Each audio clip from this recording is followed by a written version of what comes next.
নমস্কার বন্ধুরা, welcome to my channel Sourita lifestyle.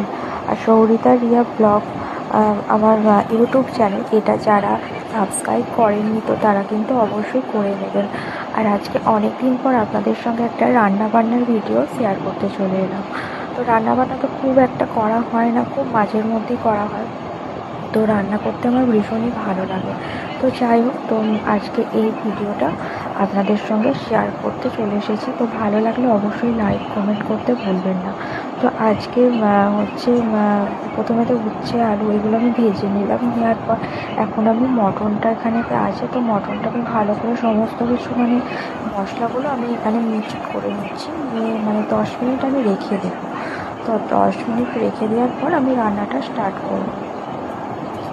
তো এখন সব আমি এক এক করে দিয়ে দিচ্ছি। দেওয়ার পর ভালো করে মিক্স করে নেব।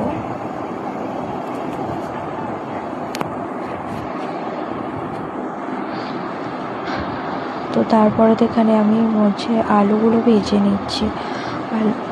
আলুগুলো ভেজে নেওয়ার পর তারপরে এখানে কড়াইতে তেল দিয়ে একটু চিনি অ্যাড করে নিলাম। চিনিটা এই জন্য অ্যাড করলাম কালারটা আনার জন্য। আমি কিন্তু চিকেন কিংবা মটন যে রান্নাটা করি না, তার আগে কিন্তু আমি চিনিটা অ্যাড করি, কালারটা একটা নিয়ে আসার জন্য। তো তারপর এখানে এক এক করে আমি দিয়ে দিয়েছি কাঁচা লঙ্কা দিয়েছি, আর এখানে শুকনো লঙ্কা আছে, তেজপাতা, দারচিনি, এলাচ, লবঙ্গ এগুলো সব দিয়ে দিয়েছি। দিয়ে তো তারপরেতে একটুখানি নাড়াচাড়া করে নিলাম। নেওয়ার পর এখানেতে কুচিয়ে রাখা পেঁয়াজগুলো দিয়ে দিলাম। দেওয়ার পর বেশ কিছুক্ষণ ধরে আমি নাড়াচাড়া করতে লাগলাম, যতক্ষণ না হালকা বাদামি কালারটা আসছে।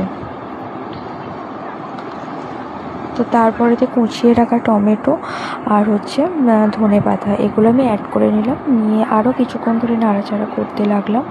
তারপর এখানেতে মটনটা আমি নিয়ে নিচ্ছি। নিয়ে এটাকেও আমি বেশ কিছুক্ষণ ধরে নাড়াচাড়া করতে লাগলাম।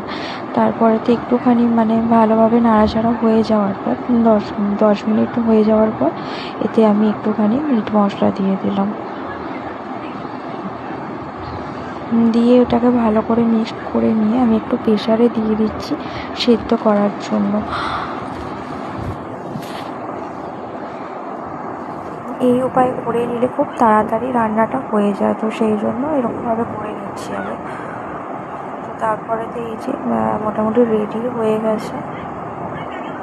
তো লাস্টে আবারও আমি মিট মশলাটা অ্যাড করে নিলাম। নেওয়ার পর এখানেতে আবার আমি কড়াইতে সমস্ত কিছু ফোড়ন দিয়ে দিয়েছি। এটা কেউ বুঝতে পারছো এটা আমি কী করছি? এটা চালতার চাটনি করছি আমি। তো তারপরেতে ভালো করে সব কিছু মশলা দেওয়ার পর এখানেতে আমি লাস্টে আমি অ্যাড করে নিচ্ছি আখের গুড়।